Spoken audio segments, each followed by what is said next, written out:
இயேசு கிறிஸ்துவின் நாமத்தினால் உங்களை வாழ்த்துகிறோம். இந்த நல்ல நாளிலே ஆண்டவருடைய வார்த்தையை நாம் பார்க்கலாம். லூக்கா 1 37 தேவனாலே கூடாத காரியம் ஒன்றுமில்லை என்றான். ஆம் பிரியமானவர்களே, இந்த காலை வேளையில ஆண்டவர் உங்களோட பேசுகிற வார்த்தையை நாம் பார்க்கலாம். என் ஆண்டவராகிய இயேசு கிறிஸ்துவினால் கூடாத காரியங்கள் ஒன்றுமே இல்லை என்று வேதம் சொல்லுகிறது. ஆனால் வானத்தையும் பூமியையும் உண்டாக்கின தேவனால் முடியாத காரியங்கள் ஒன்றுமில்லை. இது எப்படி ஆகும் என்கிற இடத்தில் எல்லாம் ஆகும், எல்லாம் நிற்கும் என்று நாம் பார்க்கிறோம். நம்முடைய பலத்தினாலும் அல்ல, பராக்கிரமத்தினாலும் அல்ல, கர்த்தருடைய ஆவியிலே எல்லாம் கூடும் என்று நாம் பார்க்கிறோம். வனாந்தரத்தில் ஆறுகளை உருவாக்கின தேவன் வனாந்தரமான உன்னுடைய வாழ்க்கையில் அடைப்பட்டு இருக்கிற காரியங்கள் போல தோன்றலாம். ஆனால் அந்த வனாந்தரத்தில் ஒரு ஆறுகளை உண்டாக்குற தேவன் ஒருவர் உண்டு. உங்களுடைய ஆசீர்வாதங்கள் உங்களுக்கு முன்பாக தான் இருக்கிறது. ஆனால் நம்முடைய கண்கள் திறக்கப்படவில்லை. அந்த ஆசீர்வாதத்தை நாம் பார்க்க முடியவில்லை. ஆகாரை நாம் பார்க்கிறோம். ஆகார் அவளுடைய அருகில் இருக்கிற அந்த துரத்தில் இருக்கிற காரியங்களை அறிய முடியவில்லை. நீரூற்றை பார்க்க முடியவில்லை. அவள் கண்கள் அடைக்கப்பட்டிருந்தது. ஆனால் என் ஆண்டவராகிய இயேசு கிறிஸ்துவினால் கூடாத காரியங்கள் ஒன்றும் இல்லை என்று வேதம் சொல்லுகிறது. ஆனால் நம்முடைய வாழ்க்கையில் நன்மையை பார்க்க முடியாதபடி இருக்கிற அந்த அடைக்கப்பட்டிருக்கிற நம்முடைய கண்களை ஏசப்பா திறக்க வேண்டும். திறக்கும் போது நாம் நீரூற்றை காண முடியும். அந்த நீரூற்றை காணாமல் அலைந்து திரிந்ததை நாம் பார்க்கிறோம். வயிற்றில் பிள்ளையை வைத்து கொண்டு ஓடுகிறதை, அலைகிறதை நம் வேதத்தில் பார்க்கிறோம். நம்முடைய வாழ்க்கையில கூட அப்படிப்பட்ட சூழ்நிலைகள் வருகிறதை நாம் பார்க்கிறோம் பிரியமானவர்களே. ஆனால் எங்கேயோ ஓடுகிறாங்க.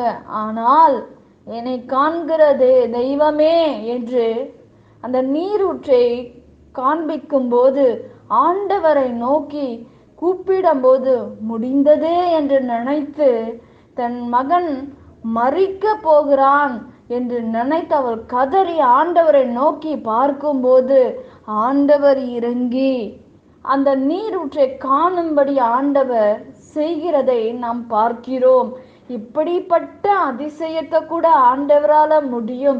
எப்பேற்பட்ட காரியமா இருந்தாலும் ஏன்னா ஏசப்பாவால முடியாத காரியங்கள் ஒன்றுமே இல்லை என்று நாம் வேதத்தில் நாம் பார்க்கிறோம். இல்லாத காரியங்களை அதை அழைக்கிற தேவன். ஆனாலும் நம்முடைய வாழ்க்கையில் ஆண்டவரால் முடியாத காரியங்கள் ஒன்றுமே இல்லை. ஆனால் சில காரியங்கள் நம்முடைய வாழ்க்கையில் தாமதிக்கலாம். அந்த காரியங்கள் நமக்கு வராமல் தடையா இருக்கலாம். ஆனால் நம் கண்கள் அடைக்கப்பட்டிருந்த கண்களை கர்த்தர் திறக்க வேண்டும். இன்னும் நம் ஆண்டவரை சத்தமாக நாம் கூப்பிடும் போது நம்முடைய சத்தத்துக்கு நாம கூப்பிடுகிற கூப்பிடுதலுக்கு கர்த்தர் செவி கொடுப்பேன் என்று சொல்லுகிறார். உன் தாயின் கருவிலே நான் உன்னை அறிந்திருக்கிறேன். உன் எலும்புகள் உருவானது கூட ஆண்டவருக்கு தெரியும். அதற்கு முன்னே நான் உன்னை தெரிந்து கொண்டேன் என்று வேதம் சொல்லுகிறது. ஆனால் எல்லா வாக்குத்தத்தங்களும் வார்த்தையும் கொடுத்து விட்டு நாம் ஆசீர்வாதத்தையும் நன்மையும் பெற முடியாமல் இருக்கிற நம்ம கண்களை கர்த்தர் திறக்க வேண்டும். இந்த நாளிலே ஒவ்வொரு கண்களும் திறக்கப்பட வேண்டும். அப்பொழுது நம்முடைய வாழ்க்கையில் நீரூற்றை காண முடியும் என்று வேதம் சொல்லுகிறது. பிரியமானவர்களே, அந்த ஆகார் நீரூற்றை கண்டபடினால் அவர்கள் பிழைத்தார்கள். என்னை காண்கிற தேவனே, என்னை காண்கிற தெய்வமே என்று ஆண்டவரை பார்த்து பெயரிட்டு சொல்லுகிறதை நம் வேதத்தில் பார்க்கிறோம். இந்த நாளிலே இப்படிப்பட்ட அலைந்து திரிந்து கொண்டு இருக்கலாம், கைவிடப்பட்டு இருக்கலாம், என்னை வீட்டை விட்டு விரட்டிட்டாங்கன்னு சொல்லலாம், வீட்டை விட்டு என்னை ஒதுக்கி வச்சிருக்காங்கன்னு நீங்க நினைக்கலாம். ஆனால் ஆகாரை நினைத்து கொள்ளுங்கள். ஆகாரோட கர்த்தர் கூட இருந்தபடினால், அவளுடைய சத்தத்துக்கு தேவன் கேட்டபடினால் அற்புதங்களை எடுக்க முடிந்தது, அவளால் வாழ முடிந்தது. எல்லாரும் ஒதுக்கப்பட்ட அந்த ஆகாரை, அவனுடைய மகனையும் கர்த்தர் எப்படி ஆசீர்வதித்தாராம்? பெரிதான நன்மையினால் பெருக பண்ணினார்.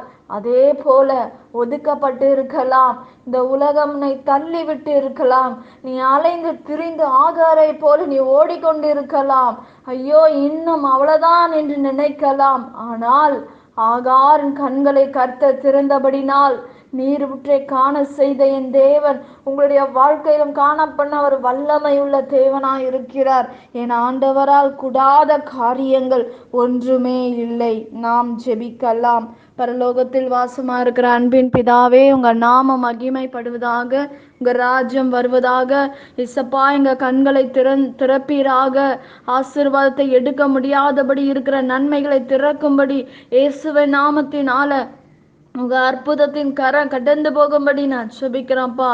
இயற்கைக்கு அப்பாற்பட்ட அதிசயங்களை செய்யுங்க. இந்த நாள்ல இறங்கி வாங்க. என் தகப்பன் எங்களுக்காக மனம் இறங்கும்படி ஜெபிக்கிறோம்ப்பா. எங்க எல்லா தடைகளை மாற்றுவீராகப்பா. இயேசுவின் நாமத்தில் வேண்டுகிறோம் எங்க நல்ல பிதாவே. ஆமேன். கர்த்தர் தாமே உங்களை ஆசீர்வதிப்பாராக. ஆமேன்.